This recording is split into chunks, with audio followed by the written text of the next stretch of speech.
Bonsoir à toutes et à tous, bienvenue dans votre journal sur TV Vendée. Nous sommes le mardi 11 juin et nous avons décidé de sortir des studios de TV Vendée pour vous proposer une édition en plein cœur du village de la New York Vendée-les-Sables. Alors d'ici quelques minutes, à 19h, aura lieu la remise des prix. Il y aura bien sûr sur le podium Charlie Dalin, Boris Herman ou encore Jérémy Bayou. Et dans la deuxième partie de ce journal, nous serons en compagnie d'Hubert Lemonnier, c'est le directeur de la course. Nous reviendrons avec lui sur l'organisation, mais aussi les coulisses, et nous parlerons du prochain Vendée Globe. Et juste derrière moi, vous pouvez d'ailleurs voir l'IMOCA du groupe Dubreuil, du Vendéen Sébastien Simon. Il a terminé la course dans la nuit de lundi à mardi. Une belle 4e place prometteuse. Écoutez sa réaction. J'ai donné beaucoup. À chaque fois, c'était des siestes de 10 minutes, hein. Donc c'était un rythme assez fou. Mais j'ai plus de motivation que jamais. Et voilà, aujourd'hui, ça me fait tellement plaisir de pouvoir enfin avoir les armes pour me battre contre les meilleurs du circuit que ça me laisse rêveur pour la suite. En tout cas, je pense que c'est très prometteur et j'ai qu'une envie maintenant, c'est de repartir et d'aborder la suite. Ouais. Vous le voyez ici, l'été approche, la saison estivale va commencer et les touristes sont attendus nombreux pour découvrir notre beau territoire qu'est la Vendée. Et comme ambassadeur de notre patrimoine, qui de mieux que les acteurs du tourisme, qu'ils soient guides, gérants de camping ou d'hôtels ou encore restaurateurs, ils mettent en valeur les lieux touristiques. Mais pour les mettre en valeur, il faut les connaître. C'est pourquoi l'Office de tourisme de Saint-Gilles-Croix-de-Vie a organisé un éduc-tour pour approfondir leur connaissance du territoire. C'était intéressant pour moi puisque même si je suis guide touristique à Saint-Gilles, je n'avais pas eu l'occasion encore de venir sur ces lieux. Donc déjà en termes de localisation, connaître un petit peu les lieux, c'était très important. J'avais jamais eu l'occasion de visiter en fait le Marais Sallant et c'est extrêmement intéressant d'apprendre pour soi-même mais aussi pour pouvoir en parler aux autres.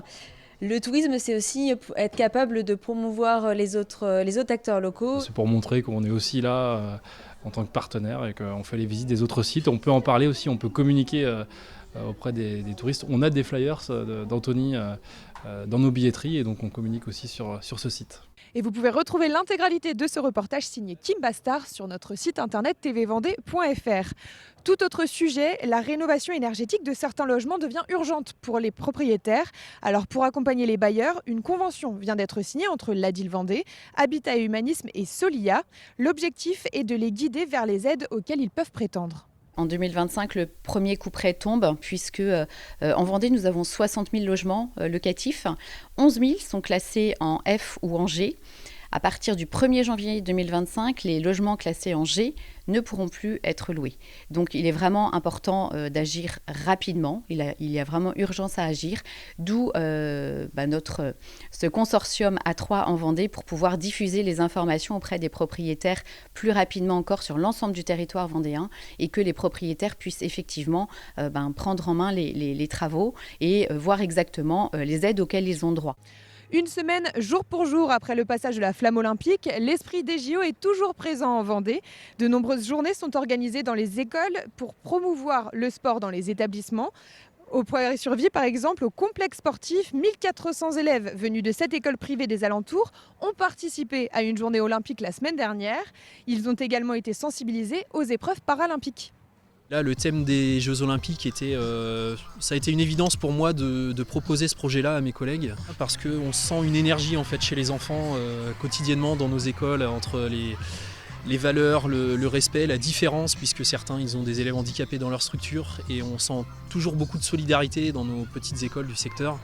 Et c'était vraiment un moyen de leur faire comprendre que leur bon comportement du quotidien, ça ressemblait à ce que faisaient des sportifs, ça ressemble à l'esprit du sport et faire le lien avec tout ça.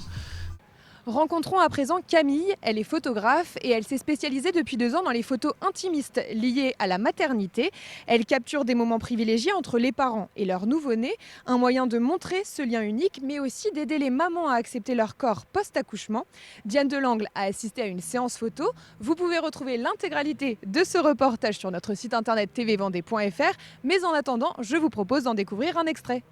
Depuis 2 ans, je travaille vraiment maternité intimiste, donc pour refléter tout ce qui est le contact de proximité entre une mère et son bébé. Et surtout en période de postpartum pour revaloriser les mères, faire voir le corps qu'a porté la vie qui est beau. J'aimerais beaucoup travailler avec les maternités, donc j'espère que ça se fera dans les mois, les années à venir, notamment au projet d'intégrer les salles de césarienne pour accompagner les mamans au niveau de la photographie, voilà, sur tout le plan psychologique, émotionnel qu'on peut avoir suite à une césarienne. Nous sommes toujours sur le village de la New York Vendée-les-Sables et je me trouve avec Hubert Lemonnier, le directeur de la course. Alors bonjour Hubert. Et bonjour. Alors est-ce que tu peux nous expliquer déjà l'ambiance en ce moment à 2 jours de la première arrivée? Eh bien écoute, une super ambiance. On a vu que beaucoup de gens font le déplacement et se préparent pour l'arrivée. Et donc c'est génial, on est content d'être là. Ça a été compliqué pour cette course et par l'organisation à New York, mais là on est au Sable d'Olonne, en terre connue, donc c'est plutôt sympa. Et là, qu'est-ce qui reste au niveau de l'organisation pour la direction? Là, les dernières arrivées vont continuer jusqu'à jeudi, c'est ça? Ouais, tout à fait, même vendredi matin. Vendredi matin. Et alors, qu'est-ce qui reste à faire pour vous? Et ben en fait, on fait la même chose que pour tous les bateaux, donc il en reste beaucoup en mer. Il y a plus de la moitié de la flotte qui est toujours en mer, donc ça veut dire que ça s'étale sur presque une semaine, ce qui est assez rare. Et donc on se doit, nous, de faire le suivi de la course, bien sûr, c'est le suivi de sécurité, 24/24, 7 jours sur 7, toutes les 15 minutes, on s'assure que chaque bateau a une route cohérente par rapport au but, qu'il n'y a pas de soucis techniques pour les skippers et leurs bateaux. Et en plus de ça, on fait tout le protocole d'arrivée qui regroupe un peu l'obligation par rapport aux règles de course, mais aussi les partenaires, les sponsors, la famille, tous ceux qui vont venir pour fêter l'arrivée d'un bateau. Ça représente beaucoup de gens et toute la communication autour. Donc c'est un ensemble de choses très importants où et on s'assure on coordonne tout ça. En fait, on est un peu les aiguilleurs des mers. Et c'est vrai que là, ce soir, à 19h, il y aura la remise des prix. Donc, on a Charlie Dalin, le vainqueur. Là, on a juste derrière nous le bateau du deuxième vainqueur, Boris Herman. Alors, comment ça va se passer, cette remise des prix? Eh bien écoute, c'est une remise des prix qui commence à 19h ici sur l'esplanade du Vendée Globe avec les concurrents qui sont tous arrivés. Il en reste beaucoup en mer, il y en a aussi beaucoup qui arrivent. Il y en a même qui vont arriver pendant la remise des prix, donc c'est génial. Peut-être qu'on va avoir Pipard, la navigatrice anglaise, qui va pouvoir venir sur le ponton et en plein milieu de la cérémonie nous rejoindre, je l'espère. Donc ça va se passer que il y aura donc tous les bateaux arrivés et il y aura une remise des prix pour le podium. Donc les skippers, donc Charlie Dalin, que vous connaissez, Boris Herman, le skipper allemand, le seul skipper allemand de la course, et le troisième qui est Jérémy Bayou, Team Charal. Et qu'est-ce qu'on gagne quand on gagne la New York Vendée? On gagne on gagne le respect, on gagne l'ascendant psychologique sur les concurrents du Vendée Globe. C'est une course très importante parce que c'est la dernière avant la grande boucle autour du monde. Donc on gagne pas une maison, une voiture, par contre on gagne en assurance, en préparation et en ascendant psychologique sûrement. Et parce que là, tu en parlais, donc la grande boucle, c'est dans 5 mois. Et tu es aussi directeur du Vendée Globe. Alors là, pendant 5 mois, ça va être quoi le programme?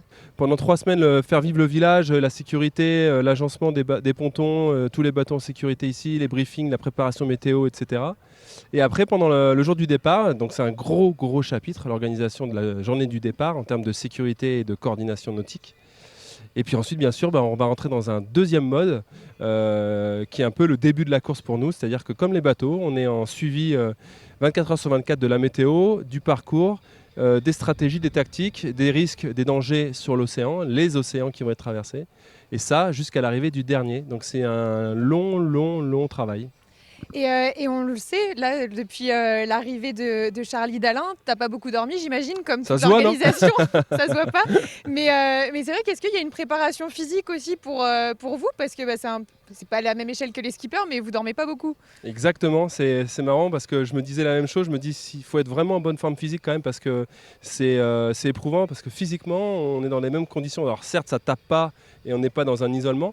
Par contre, on est dans un rythme de fatigue puisqu'on ne dort pas, puisque toutes les arrivées s'égrènent. Maintenant, on est très nombreux à faire cette course, donc il y a beaucoup de bateaux qui s'égrènent. Et en gros, une mobilisation de toute une organisation de cette ampleur-là pour une arrivée, c'est un minimum H-3, donc 3 heures avant l'arrivée d'un concurrent, jusqu'à H+2, donc c'est 5 heures. Donc quand il y a un concurrent qui est espacé de 3 heures les uns des autres, en général c'est un peu ce qui se passe, voire moins, et en fait c'est perpétuel, c'est sans fin, c'est continu. Et donc pour être bien vigilant et avoir les idées claires sur tout ça, on est 4. Mais j'avoue que ça tire pas mal. Ouais, ça tire pas mal. Parce que toute la nuit, pour assurer, même on voit là-bas, il y a la cartographie qui est affichée en direct pour les spectateurs. Il y a toujours quelqu'un toutes les heures qui doit aussi actualiser ça. Alors il y a une actualisation qui n'est pas manuelle, qui est automatique. Par contre, il y a une vérification par nous-mêmes sur la justesse des informations. C'est-à-dire que ça serait assez compliqué qu'il y ait des informations fausses qui soient issues, puisque ces informations-là sont diffusées en mer au bord des bateaux. Donc en fait, nous, on est comme un sablier, on se représenterait la mer d'un côté et la terre de l'autre, et les informations passent par la direction de course pour ensuite être diffusées aux bonnes personnes et au bon moment. Et c'est vrai que le tracker, la cartographie que les gens suivent avec passion, ça c'est important que ça soit juste, parce que sinon c'est pas cohérent avec ce qui se passe réellement sur l'eau. Donc c'est comme si on suivait le match de foot, mais à travers une cartographie pour des bateaux au large. Et là, cette répétition générale du Vendée Globe, est-ce qu'elle annonce des belles choses pour le mois de novembre ? Ça va être génial. On voit que aujourd'hui, c'est pas 3 bateaux ou 2 bateaux qui vont se battre pour la victoire du Vendée Globe, c'est presque 10 bateaux avec plusieurs prétendants. On voit sur les 5 dernières courses des vainqueurs différents à chaque fois. Donc éventuellement, moi je pourrais pas te dire qui va gagner. Il y a tellement de possibilités, on le voit encore sur ces résultats. Et puis il y a des matchs dans les matchs, et puis il y a aussi des aventuriers, il y a des nouveaux skippers. Donc il y a tellement de choses intéressantes que moi, ça me permet de me maintenir éveillé et d'être passionné. Et justement, c'est ça qui nous donne l'énergie pour faire ça. Merci beaucoup Hubert et bon courage pour la fin de la course. C'est la fin de cette édition, merci de l'avoir suivi. N'oubliez pas qu'à 19h, vous pouvez suivre la remise des prix de la New York Vendée en direct sur TV Vendée, mais aussi en replay. On se quitte avec les images de l'arrivée des IMOCA du jour. Très bonne soirée.